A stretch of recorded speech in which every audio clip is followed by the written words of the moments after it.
예, 여러분들 이 시간에는 신재생 에너지 현황과 RPS 제도라는 주제로 같이 토론을 해보기로 하겠습니다. 근데 여러분들 우리가 신재생 에너지 그리고 탄소 중립, 기후변화 대책 이 굉장히 중요하잖아요.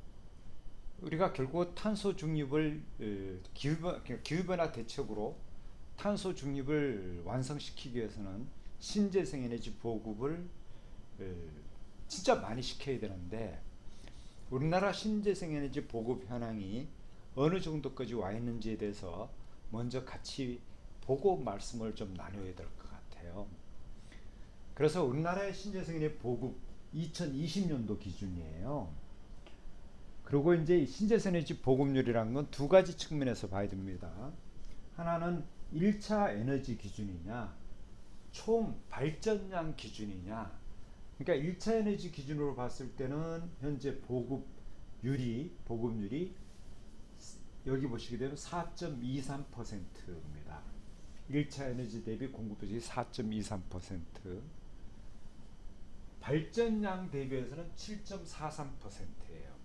근데 이 값이 2000년도 기준으로 전부 다 재산출이 돼 있어요.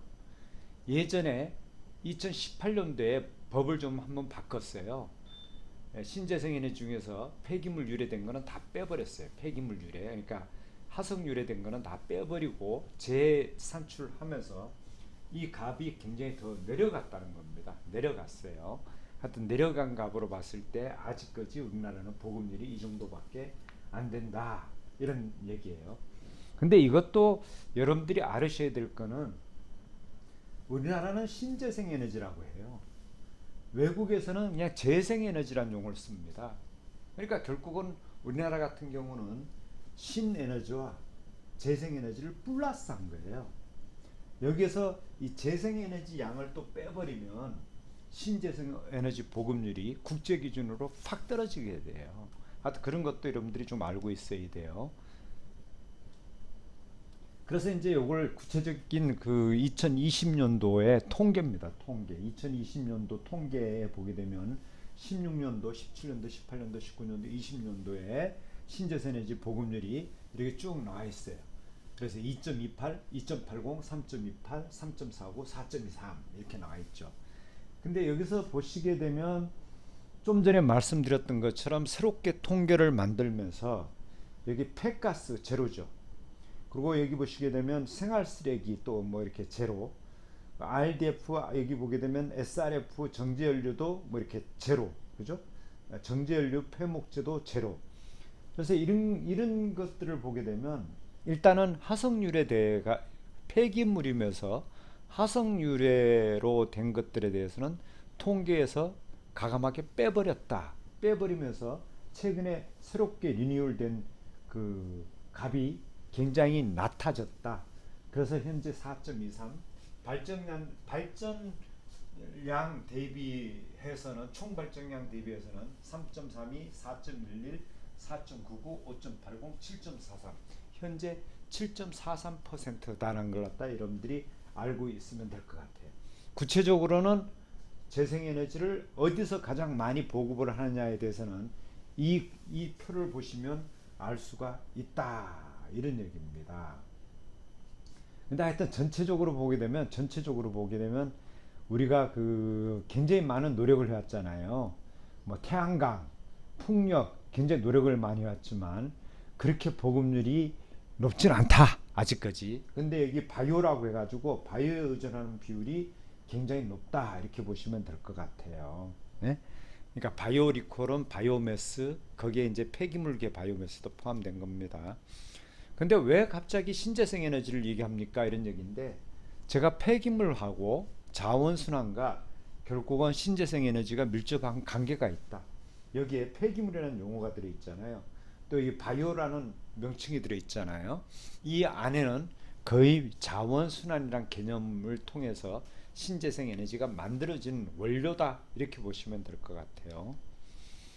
그래서 우리나라 같은 경우는 현재 재생 에너지 기준이 일단은 전통 재생 에너지와 바이오 에너지로 구분이 되어 있고, 그리고 이제 폐기물 에너지는 비재생 폐기물을 제외를 시켰어요. 그러니까 동식물성 유래의 폐기물이면 그런 바이오매스를 통해서, 바이오매스란 전제에서 재생 에너지를 쳐주지만 일단은 폐기물 유래면서 화석연료 유래, 플라스틱에서 만약에 에너지가 얻어졌다, 다 제외를 시켰다는 거죠.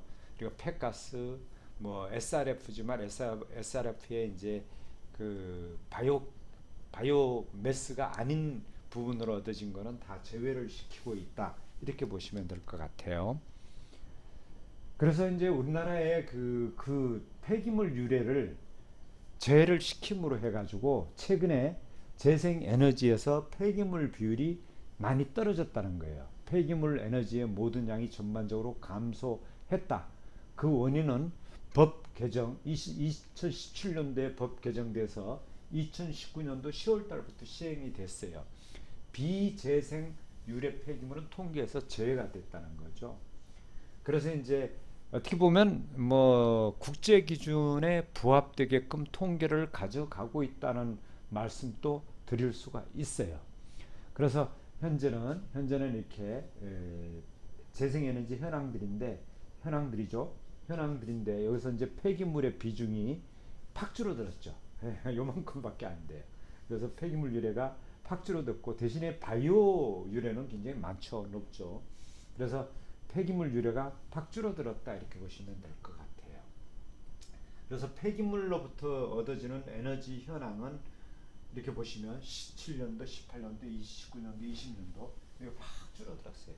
그러니까 결국은 신재생 에너지 통계에서 폐기물, 그러니까 화석 유래되는 폐기물을 빼다 보니까 폐기물 에너지가 굉장히 많이 감소를 한 것 같다가 확인할 수 있다는 말씀을 좀 드릴게요.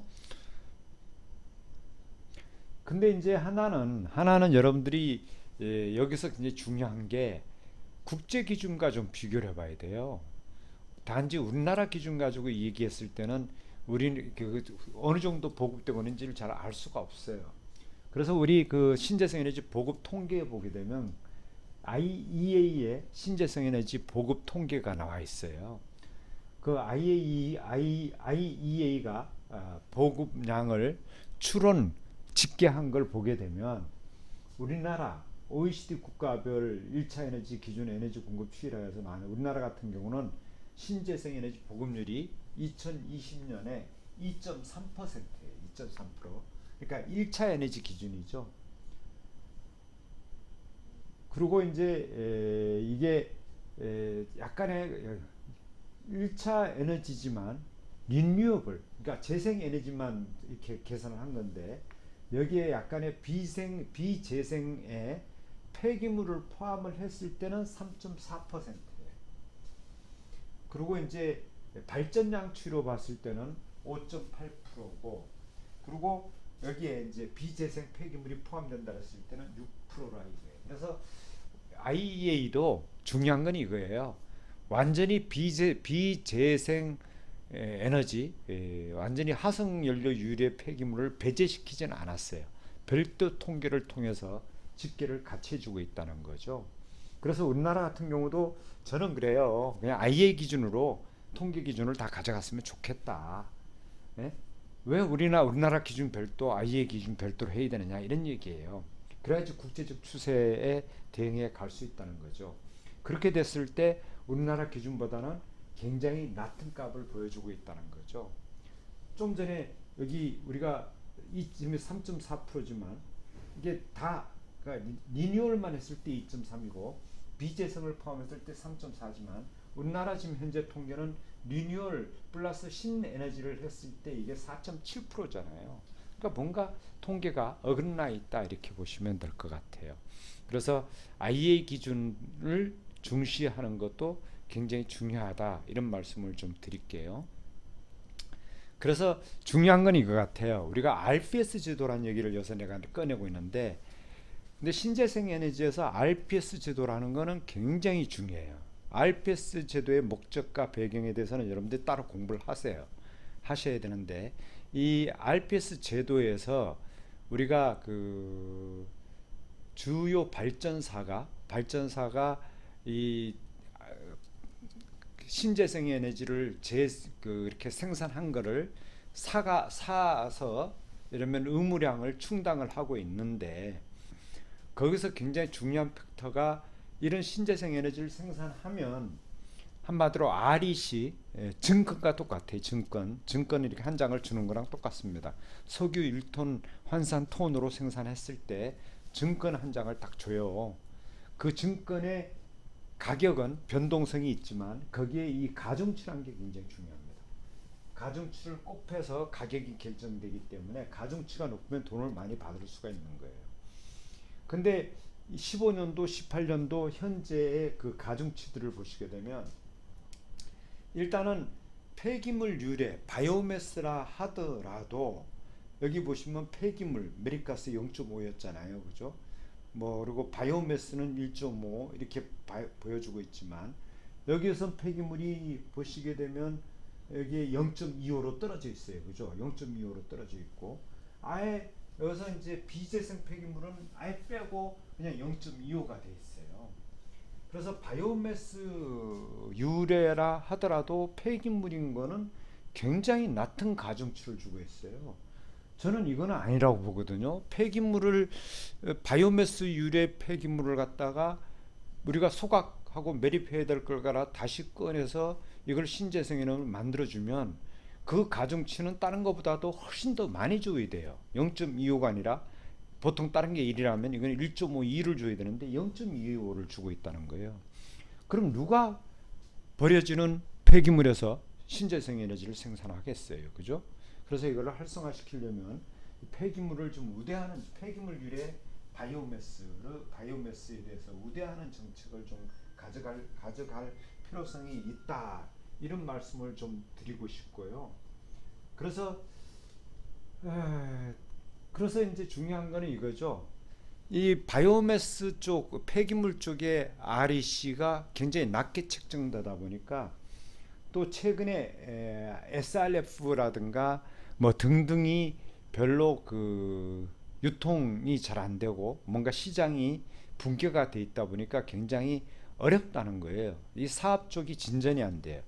국정과제에서도 바이오가스화를 해야 된다고 그렇게 돼 있지만, 근데 그래서 중요한 거는 이 SRF 유기성 폐자원 바이오매스가 뭔가 이렇게 사용이 돼서 뭔가 그 공급이 확대되게 하려면 뭔가 신재생 에너지 쪽에서 특단의 대책이 필요하다.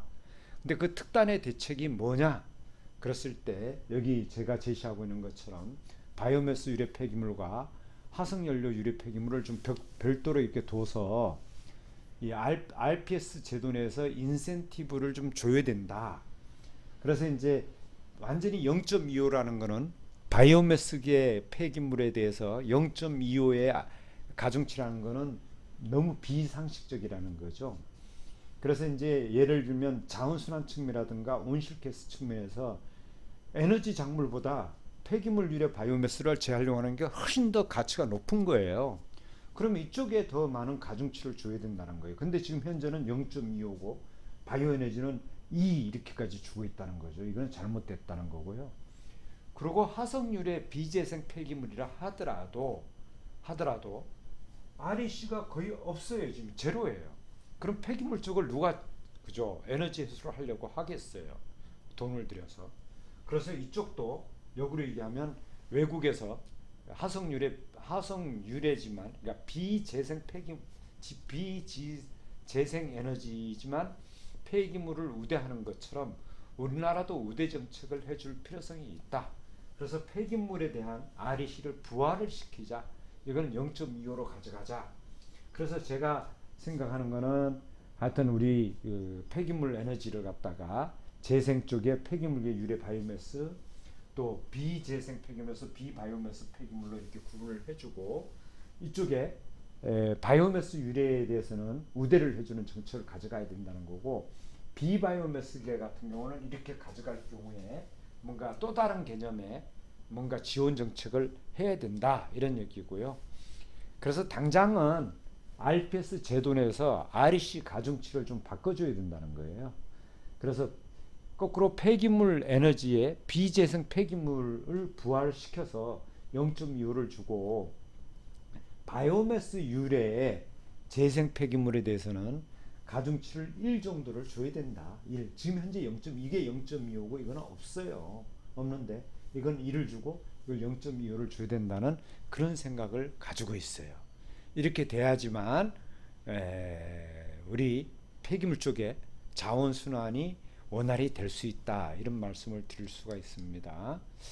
그래서 지금까지 우리가 신재생 에너지 그리고 이제 우리가 RPS 제도에 대해서 한번 짚어봤습니다. 여러분들 이 정도로 마치겠습니다.